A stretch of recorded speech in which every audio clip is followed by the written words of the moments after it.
ബൈക്കുകാരോട് പറയണേ, ബൈക്ക് ഓടിക്കുന്നവരെ ഒന്ന് back light കത്തുന്നുണ്ടോ എന്ന് നോക്കണം. രാത്രിയൊക്കെ പോകുമ്പോൾ ഒരു 20 റുപ്യ 50 റുപ്യേൻ്റെ ബൾബ് വാങ്ങിയിടേണ്ട കാര്യമുള്ളൂ.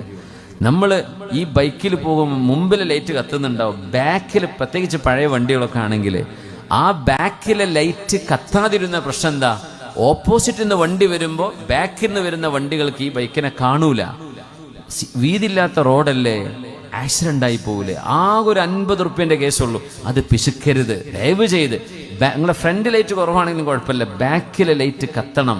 ആ ബ്രേക്ക് ലൈറ്റ് സേഫ്റ്റിയാണ് രാത്രിയിൽ നിർബന്ധമായും. ഇപ്പോൾ വരുമ്പോൾ കാണും കുറേ മഹല്ല് സെക്രട്ടറി പ്രസിഡന്റൊക്കെ തോന്നുന്നു, 2 ആൾ തോളിൽ പിടിച്ച് ആക്കും പോലെ അവർ വളരെ സാവധാനത്തിൽ നല്ല മക്കളായിട്ട് ഓടിക്കുകയാണ്. പക്ഷെ ബാക്കിൽ ലൈറ്റ് ഇല്ല, നമ്മൾ എങ്ങനെ കാണുന്നുണ്ടത്? പക്ഷെ ഒരു ഇരുട് വന്ന് ഇപ്പുറത്തൊരു വണ്ടി ഹൈ ബീം ലൈറ്റ് ഇട്ട് വന്നാൽ കാണാൻ പറ്റുമോ? ആക്സിഡന്റ് ആയി പോവില്ലേ? മരണങ്ങളുടെ സാധ്യതകൾക്കിടയിലൂടെയാണ് നമ്മൾ ഓടുന്നത്. പുഴകളും നദികളും പാടങ്ങളും വയലുകളും കുണ്ടും കുഴിയുമുള്ള ഈ ഒരു മരണത്തിനിടയിലൂടെയുള്ള ഓട്ടമാണ്. എപ്പോഴാണ് നടക്കുക എന്നറിയില്ല. നമ്മുടെ അന്ത്യം അവിടെയാണ്. ഇന്നാ ഇലൈഹി റാജിഊൻ. നമ്മൾ അല്ലാഹുവിലേക്ക് തിരിച്ചു പോകാനിരിക്കുന്നവരാ. പക്ഷേ അവിടെ ചെന്നിട്ട് പിന്നെ മരണമില്ലെന്ന് നബിയുനാ റസൂലുള്ളാഹി സ്വല്ലല്ലാഹു